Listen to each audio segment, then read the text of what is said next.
High everyone, welcome back to my channel. कसे आहात तुम्ही सगळे? आज मी ना म्हणजे बऱ्याच वर्षानंतर एक गोष्ट जी होती ती मला जी खूप आवडायची लग्नाच्या आधी ती मी पुन्हा कंटिन्यू केली होती. पण मी आता जे आहे ते पुन्हा कट करणार आहे. म्हणजे ना मला लग्नाच्या आधी म्हणजे असं होतं की पिया व्हायच्या आधी म्हणजे ती व्हायच्या 3-4 दिवसाआधी जस्ट मी माझे नेल्स जे होते ते कट केले होते की आता लहान बेबी येणार आहे आणि त्याला लागायला नको. म्हणजे माझा एवढा जीव होता माझ्या नखांमध्ये. लग्नानंतर पण दररोजची सकाळची सगळी म्हणजे आपण कामं केल्यानंतर पण ना मी व्यवस्थित माझ्या नखांना जपून ठेवायची, जास्त पाण्यात भिजू द्यायची नाही. म्हणजे आता तुम्ही समजू शकतात मला की म्हणजे एखादी गोष्ट अशी असते बघा की आपल्याला ती खूप जास्त आवडते, आपण जपून ठेवतो. अक्षरशः माझा भाऊ म्हणजे त्याचं काही काम जर त्याला माझ्याकडून काही काढून घ्यायचं आहे आणि मी ऐकत नसेल ना, तर तो मला धमकी द्यायचा की तू जर हे काम केलं नाही तर रात्री झोपेमध्ये मी तुझे नखं कट करून टाकेल. आणि त्याचं कामसुद्धा मी ऐकून घ्यायची. म्हणजे इतका माझा प्रचंड जीव होता माझ्या नखांवर.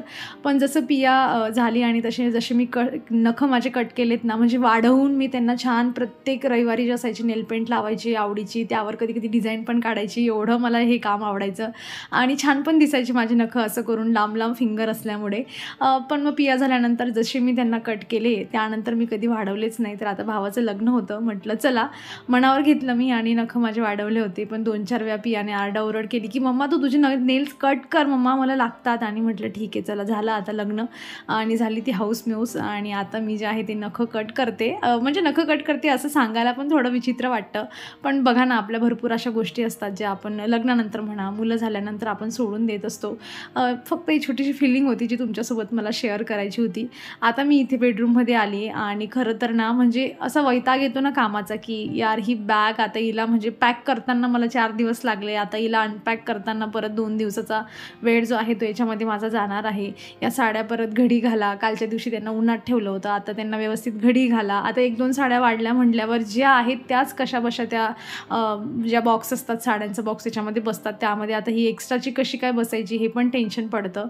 आणि काढताना आपण अशा पद्धतीने काढतो ना की मग थोडं अस्ताव्यस्त होऊन गेलेलं असतं, त्यामुळे ठेवताना परत ते ऑर्गनाईज करून ठेवा, हे सगळं माझ्या डोक्यात चाललं होतं. आणि माझा मूड काहीसा एवढा छान नाही आहे. कारण काय होतं माहिती आहे का, की बाहेर जर ऊन असलं ना, बघा हेच काम जर तुम्ही थंडीच्या दिवसांमध्ये करताय, मस्त स्वेटर घाला, पायात सॉक्स घाला, हे कामं करताना ना थोडा उत्साह असतो. पण हेच कामं तुम्ही गरमीत जर केले ना तर दिवस पण खूप मोठा असतो आणि वैताग पण येतो. महत्त्वाचं म्हणजे आता तर सुरुवात आहे अजून, पण मला आवडत नाही म्हणून मला थोडा वैताग येतो. आणि म्हणजे ह्या दिवसांमध्ये मला एक गोष्ट आवडते ती म्हणजे वेळ खूप असल्यामुळे ना माझे काहीतरी DIY वगैरे बनवणं असं काहीतरी असेल ना तर ते माझं होऊन जातं. म्हणून मी जरा एक्सायटेड आहे की फ्युचरमधले दिवस असे मोठे मोठे हो आणि मी काही ना काही छान मस्त बनवायला जे आहे माझ्याकडे वेळ मिळावं. पण त्याआधी मला ही बॅग जी आहे ती अनपॅक करायची आहे.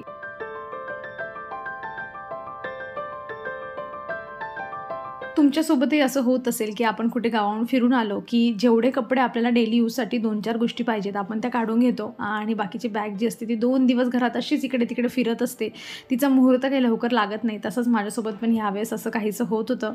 कारण नॉर्मल आपण गावी गेलो की काही नाही ड्रेस वगैरे असतात तर मग होऊन जातं. पण ह्यावेळेस एवढी मोठी ज्वेलरी वगैरे जे काय असेल मेकअपचं सामान घेऊन जा आणि मग तो पण काढा आणि या साड्या वगैरे, मग तो वैताग येतो. प्रत्येकाची म्हणजे पियाची अशी ड्रेस होते जी ती आता म्हणजे आता लवकर घालणारच नाही काहीतरी फंक्शन असल्याशिवाय, की त्या गोष्टी परत व्यवस्थित ऑर्गनाईज करून ठेवायला जरा नको वाटत असतं. पण मी आज मनावर घेतले की ही बॅग खाली झालीच पाहिजे. आणि त्यातल्या त्यात जे काही कपडे आहेत म्हणजे मी कालच्या दिवशी 2 ते 3 वेळा मशीन लावलं होतं, तुम्ही मागच्या व्हिडिओत बघितलंच असेल.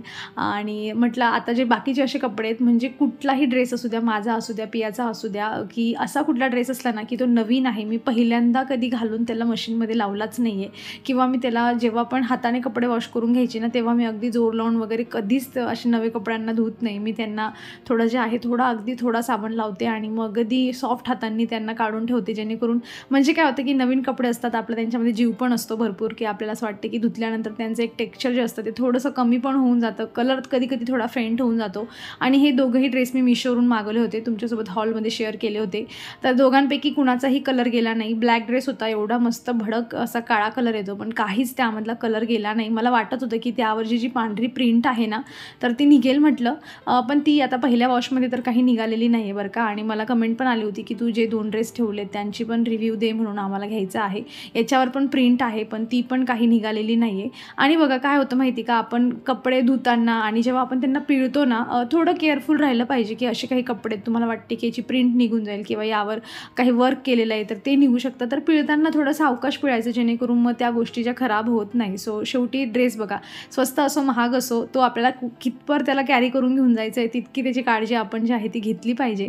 आणि हा पण मी मिंत्रावरून मागवलेला होता पर्पल कलरचा, तर तो पण खूप छान आहे. बऱ्याच वेळा तुम्ही बघितला आहे. तर त्याला स्लीव्स नाही आहेत बरं का, म्हणजे ओढणी आहे, पॅन्ट आहे, कुर्ती आहे, पण त्याला स्लीव्स आतमध्ये पण येत नाही, स्लीवलेसच आहे तो. सो मी तिघांचाही लिंक जे आहे तुम्हाला डिस्क्रिप्शनमध्ये देते. ही पियाचा पण ड्रेस आहे की ती म्हणजे एकदम डार्क असा कलर आहे तिचा, रेड, पण त्याचा पण अजिबात काही कलर गेलेला नाही आहे. आता तर 3-4 वेळा वॉश करून झाला आणि छान पण दिसतो तो तिला खूप. तर तुम्हाला सगळे आता जे काही ड्रेस दिसले त्यांची लिंक जी आहे डिस्क्रिप्शनमध्ये देते, जमलं तर टॅग करून देईल. आता इथे मी आली होती बाल्कनीमध्ये आणि तुम्हाला आता न दाखवता जाईल किंवा मी न बघता जाईल असं कधी होत नाही. तर झाडं जे आहेत हळूहळू रिकवर होत आहे. पण गोष्ट काय होते माहिती का, जेव्हा म्हणजे असं होतं ना की आपण एखाद्या बॅड फेजमधून जेव्हा आपण बाहेर निघतो, आपल्यालाही 2 दिवस आपण टाईम घेतो, चेहऱ्यावरचे एक्सप्रेशन जे आहेत, मूड चांगला व्हायला लगेच आपण चांगले होत नाही. तसं झाडांचं पण असतं. त्यांचं जे आहे जो ब्राईट कलर होता ना एकदम, तर तो थोडा फेंड झालेला आहे. बरेचसे पत्ते आहेत जे पिवळे पडायला लागलेले आहेत, कारण ते पूर्ण जोवर रिकवर होत नाही तोवर त्यांचे हे पिवळे पत्ते होऊन गळणं ते काही थांबणार नाही. 2-4 दिवस लागतील अजून, माहिती मला, पण तोवर मनाला काही धीर नसतो. परत येऊन मी जे असतं ना, अरे यार का मी उगाच अजून काहीतरी चांगलं करू शकली असती की असं झालं नसतं, असं सगळं माझं होतं आहे. बघायचा कलर बघा, अगदी म्हणजे थोडासा लाईट कलर असतो ना रेडमध्ये, तसा झालेला आहे. पण एक्झोरा खूपच छान मस्त जे आहे उमलतं इथे, म्हणजे एक साईड त्याची छान ब्लूम होते आणि आता सेकंड आणि थर्ड पण होणार आहे. आणि हे बघा, पाण्याची कमतरतेमुळे जे आहे बऱ्याचशा कळ्या ज्या आहेत ना त्या इथे येल्लो पडलेल्या आहेत, त्यामुळे इतकी फ्लावरिंग झाली असती त्यापैकी 50% तरी कमीच झाली आहे. पण हा जो आलामंडा आहे तो म्हणजे थोडा जो आहे मला धीर देतोय की नाही मी आहे बाई, मी 1-1, 2-2 फ्लावर तुला देत राहील, टेन्शन घेऊ नको. प्लॅनिंग करते मी की आता 1-2 झाडं जे आहेत ते घरी आणावेत जरा, म्हणजे काहीतरी चेंज होईल. जे थोड्या वेळापूर्वी मी कपडे सगळे जे वाळवत टाकले ना, तर ते मी मशीनला लावले नव्हते बरं का, ते सगळे हातानेच मी धुतले होते, त्यामुळे मला थोडा उशीर झाला. आणि मग किचन जे आहे इथे आवरायचं बाकी होतं आणि माझं ठरलं होतं की ते कपडे काहीही झाले तरी मी हातानेच त्यांना वॉश करून घेणार आहे, कारण मशीनमध्ये एकदाचे कपडे टाकले की मग ते कुठे एकमेकांमध्ये गुंतून कोणाचा कलर जातोय काय जातोय काहीच कळत नाही. आणि त्यातले दोघंही ड्रेस मला म्हणजे पहिल्यांदाच वॉश करायचे होते, त्यामुळे माहीत नव्हतं कलर जाईल की नाही. गेला तर नाही, आता नेक्स्ट टाईम मी बिंदास म्हणजे आहे जे मशीनमध्ये टाकू शकते, म्हणून मी आता किचनमध्ये आले आणि आता किचनची कामं करते. तर बघा, हे जे आहेत ना हे कच्ची केळी होती आणि हे जे आहेत ना सासूबाईंनी त्यांनी दिलेली होती की त्यांनी आणले होते घेऊन जा. पण गोष्ट अशी झाली की मी पप्पांकडून जे होतं ना, म्हणजे त्यांच्या इथून पण मी बरेच म्हणजे वांगी, गिलकी वगैरे हे सगळं आणलेलं होतं. तर आता म्हणजे असं झालं आहे माझं की कच्ची केळी बनवायची म्हटल्यानंतर मी 2-3च वेळाची रेसिपी बनवलेली आहे की मग तो थोडा तामझाम होईल आणि मग नको वाटते बनवायला. म्हटलं बघूया, जाऊ द्या, आजच्या दिवस कॅन्सल करूया, सायंकाळी बनवू नाही तर मग उद्या जमलं तर उद्या बनवू, असं म्हणून मी ठेवून दिलं आहे. फक्त ते आता पकायला नको एवढंच आहे. आणि हे छान मस्त जो हा चिवडा आहे ना, जे पातळ पोहे असतात ना त्याचा चिवडा, तर म्हणजे माझ्या भावाच्या लग्नाला गेलो होतो ना, तर त्यांनी डब्बे भरून भरून दिलेला आहे. त्यातून बरीचशी मोठी पिशवी मी म्हणजे अर्धा पण नाही, अर्ध्यापेक्षा खूपच कमी ह्या डब्यामध्ये काढून ठेवलेला होता. आणि थोडा तेलगट मला म्हणजे होतोच तो थोडा तेलगट, मग मी काय केलं त्यामध्ये टिश्यू पेपरची लेअरिंग करून ठेवली की जेणेकरून थोडंफार तरी तेल जे आहे ना त्यामध्ये ॲब्झॉर्ब होऊन जाईल. आणि खूपच छान होता. ह्या चिवड्यापेक्षा त्यांनी जी बारीक शेव बनवली होती ना, म्हणजे अशी होती की तुम्ही तोंडात टाका आणि विरघडून जाईल अशी मस्त शेव होती. पण ती त्यांनी भरपूर बनवली होती, पण सगळ्यांनाच खूप आवडत होती म्हणून ती तिथेच बऱ्यापैकी संपली होती, म्हणून आम्हाला काही मिळाली नाही ती. पण त्यांनी जर माझा व्हिडिओ बघितलाच किंवा मग सांगावं लागेल आता वहिनीला की सांग बाई तुझ्या मम्मीला, आणि तशी शेव जी आहे ती दिवाळीला वगैरे गेली की घेऊन येत जा तिकडून. म्हणजे काय ती मार्केटमधली शेव, तिला कायच करावं, अशी शेवच कुठे खाल्ली नाही, इतकी जबरदस्त शेव होती. आणि हा चिवडा पण तसाच आहे बरं का, म्हणजे एवढ्या क्वांटिटीत बनवला होता त्यांनी. आणि लग्नाच्या दिवशी दिलाय डब्बा, आता काढलाच होता, म्हटलं चला थोडं खाऊनच घेऊया.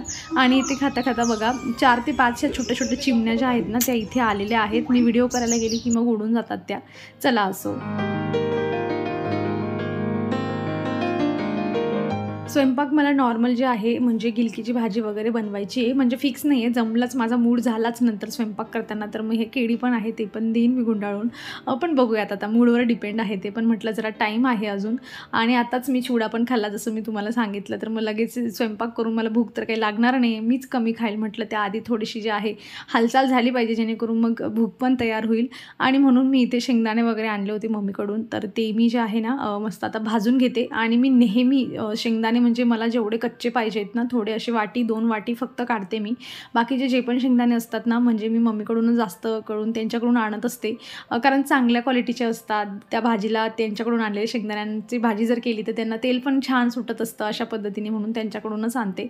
तर मग मी नेहमी ते खराब व्हायला नको ना, तर मग मी त्यांना भाजून जे आहे त्यांची साल वगैरे काढून मग डब्यात भरून ठेवते जेणेकरून ते खराबच होत नाही, कुठलाही ऋतू असू द्या. मग आता ते भाजले जात आहेत, कढई तापली नव्हती, त्याही वेळेचा सदुपयोग करण्यासाठी बघा मी आता इथे काय करते, मसाल्याचे 1-2 डब्बे जे होते ते खाली झालेले होते, कारण मी गावी जाण्याआधी मुद्दामूनच या बरण्यांमध्ये काढलं नव्हतं. कारण 5-6 दिवस घर बंद राहिल्यानंतर धूळ असते, परत आपल्याला माहीत नाही किडे आहेत की नाही आहेत, नंतर निघतील. आणि मग अशा काही बरण्या असतात, कारण दररोजच्या ज्या गोष्टी आपण यूज करतो आपण त्यांचे झाकण जे असतो अगदी टाईट लावत नाही, ते फटक्यात टाकलं की अर्धं कसं बसं लावून आपण ठेवलेलं असतं. सो मी काही काढलाच नव्हता. म्हटलं आता ज्या काही 2-4 गोष्टी आहेत ना त्या व्यवस्थित काढून घेऊया आणि व्यवस्थित डब्यामध्ये रचून देऊया. तर ही अशी छोटी कोठी आहे, तुमच्याकडे पण हिला कोठीच म्हणतात का सांगा मला कमेंटमधून. तर त्यामध्ये माझे सगळे मसाल्याचे असतात ना म्हणजे पॅकेट्स वगैरे ते त्यामध्ये स्टोअर करत असते. आणि म्हणजे खरंच की काय होतं की बघा शेंगदाणे असं भाजून ठेवण्याचे फायदे काय असतात की वेळेवर तुम्हाला प्रत्येक वेळा कढई ठेवा किंवा तवा ठेवा, त्यावर घेऊन भाजून घ्या, तिथेही आपला वेळ जातो. प्रत्येक वेळी भाजण्यासाठी तुमचा गॅस पण जाणार आहे, परत त्याला गार करा आणि मग ते काम पण आपलं वाढतं. तेवढ्या वेळेसाठी चटणी बनवायची, काहीतरी बनवायचं आहे तर लागतं आपल्याला. तर असं जर आपण एकच वेळा व्यवस्थित छान भाजून त्यांची साल वगैरे काढून ठेवलं तर मग आपलं काम पण आयत्या वेळेला वाढत नाही आणि मग नेहमी पाहिजे की डब्यातून काढलं की लगेच होऊन जातं. आता ते भाजून झाले होते, मस्त ताटात काढलं होतं, तर तो पण आता ते गार होईपर्यंत वेळ वाया जायला नको म्हणून मी जे आहे इथे मीठ वगैरे बरणीमध्ये काढून ठेवते. हे सगळं सांगण्यामागचं रिझन हेच की घर जर आपल्याला नेहमी ऑर्गनाईज पाहिजे असेल तर छोटा जो गॅप मिळतो ना त्या गॅपमध्ये आपण हे छोटे कामं जे आहेत ते करून घेऊ शकतो. म्हणजे व्यवस्थित घर ऑर्गनाईज राहतं. डब्यामध्ये सगळा सामान फील असला की मग स्वयंपाक करताना मीठ असो साखर असो ते पटापट आपल्याला घेता येतं. नाही तर मग बनवायला घेतलं आणि डब्बा खाली आहे, मग परत त्या वेळेला जे आहे आपली जमलिंग होते, मग शोधा पाऊच शोधा मिठाचं कुठे आणि मग ते करा, असं सगळं होतं. चला मला जे आहे ना माझ्या ह्या काचेच्या ज्या तेलाच्या बरण्या आहेत ह्या वॉश करून घ्यायच्या आहेत. तर वॉश करण्यासाठी त्यामध्ये ना मी थोडं जे आहे ना तांदूळ असतात ना ते टाकते, म्हणजे हे मध्ये गेल्यानंतर स्क्रबरचं काम करतील. यामध्ये तुम्ही थंड पाणी किंवा थोडं गरम पाणी पण मिक्स करू शकतात आणि थोडं डिशवॉश लिक्विड टाकायचं आणि छान मस्त बरणी शेक करून घ्यायची, बॉटल शेक करून घ्यायची ही, आणि छान निघून जातं, काहीच त्यामध्ये राहत नाही. म्हणजे जे आपण तांदूळाचे दाणे टाकतो ना त्याच्याने सगळं जे मध्ये चिकट असतं ना ते सगळं निघून जातं. मी अशाच पद्धतीने क्लीन करते. तर बघा आत्ता 3.5 वर्षापेक्षा जास्त झाले हे दोघं बरणी जे बॉटल आहेत ना मी हे सेटमध्येच घेतले होते आणि 200च्या अराऊंड जे होते दोघे मला मिळालेले होते. तर गोष्ट अशी आहे की मी यांचे जे म्हणजे वरचे नोझल आहेत ना तर ते मी आता ऑनलाईन मागवायचा विचार करते. मागच्या वेळेस पण 4-5 महिन्यापूर्वी तुमच्यासोबत शेअर केलं होतं की मला वरचे जे त्यांचे ढक्कन आहेत ना ते मला नवीन मागवायचे. कारण काय होतं गरम पाण्यामध्ये मला जेव्हा माहीत नव्हतं स्टार्टिंगला मी अगदी उकळत्या पाण्यामध्ये ते जे त्याचे वरचे जे ढक्कन आहेत ना ते टाकून द्यायची. आता त्यांनी रबर लावलं इतक्या गरम पाण्यामध्ये हळूहळू तर ते खराब होणारच आहेत आणि 3 महिन्यानंतर तरी मी ही बॉटल व्यवस्थित अशी डीप क्लीन करून घेते आणि त्यांचे झाकणं पण क्लीन करते. आता 3.5 वर्षामध्ये तुम्ही आता अराऊंड किती वेळा मी त्यांना गरम पाण्यात टाकलं असेल तर ते थोडं खराब झाले तरी पण म्हणजे त्यांच्यातून तेल वगैरे काहीच गळत नाही आहे. पण मला असं वाटते की चला मी आता नवीन घेऊ शकते तर मग घेऊया. तर मी 4चा की 6चा सेट आहे तो मी मागवलेला आहे. जेव्हा येईल मी तुमच्यासोबत शेअर करेल आणि अगदी स्वस्तात ह्या बॉटल्स मिळतात, त्यांची क्वालिटी पण खूप छान आहे. जर तुम्हाला घ्यायचं असेल तर मी प्रोडक्ट टॅग करते नाही तर डिस्क्रिप्शनमध्ये देते. पण एक वेळाची म्हणजे असं काचेच्या गोष्टी आपल्याला हाताळायची जर सवय झाली ना मग काही तुटफूट काही होत नाही. आणि धुवायचं कसं हा जर तुम्हाला टेन्शन असेल तर बघा इतक्या सोप्या पद्धतीने तुम्ही वॉश करून घेऊ शकतात. आतली बाजू आणि बाहेरची बाजू तुम्ही स्क्रबरने घासून घेऊ शकतात आणि 1-1.5 दिवसाच्या आतमध्ये गरमीच्या दिवशीमध्ये तरी त्यांच्यातलं आतलं पाणी सगळं सुकून जातं. थंडीमध्ये जर वॉश केलं ना तर मधलं ते मॉइश्चर असतं ते लवकर जात नाही किंवा मग तुम्ही टिश्यू पेपर त्यामध्ये टाकू शकतात. नाही तर मग आपलं ड्रायर वगैरे असतं ना त्याच्याने हवा टाकून टाकून जे आहे तुम्ही ड्राय करून घेऊ शकतात आणि बॉटल स्वच्छ होऊन जाते. चला, शेंगदाणे पण माझे मस्त निवडून झाले होते. डब्यामध्ये पण आता जे आहे बरणीमध्ये भरून झालेले आहेत आणि किती म्हणजे छोटं काम होतं जे माझं स्वयंपाक करण्याच्या पहिले कंप्लीट झालेलं आहे. आणि होप सो की तुम्ही मोटिवेट झालेले असाल हे छोटे मोठे कामं करण्यासाठी. उन्हाळ्यात कामांचा कंटाळा येतो हे म्हणत मीच बरेचसे कामं करून टाकले. चला मग आता यानंतर जे आहे आम्ही सायंकाळी कुठेतरी मस्त बाहेर फिरायला जाणार आहोत. काही पेंडिंग शॉपिंग होती जी मला कंप्लीट करायची आहे आणि त्याची स्टार्टिंग मी तुम्हाला दाखवून देते. काय कुठे काय कसं घेतलं हे ना आपण येणाऱ्या व्हिडिओमध्ये बघू. तर चला मग मी आता माझा व्हिडिओ इथे संपवते. अपेक्षा करते तुम्हाला आवडला असेल. कसा वाटला मला कमेंटमधून नक्की सांगा. आवडला असेल तर लाईक करा. चॅनलवर नवीन असाल तर प्लीज चॅनलला सबस्क्राईब करा. आपण भेटूयात पुढच्या अशाच इंटरेस्टिंग व्हिडिओमध्ये. तर स्वतःची काळजी घ्या. So take care friends and bye.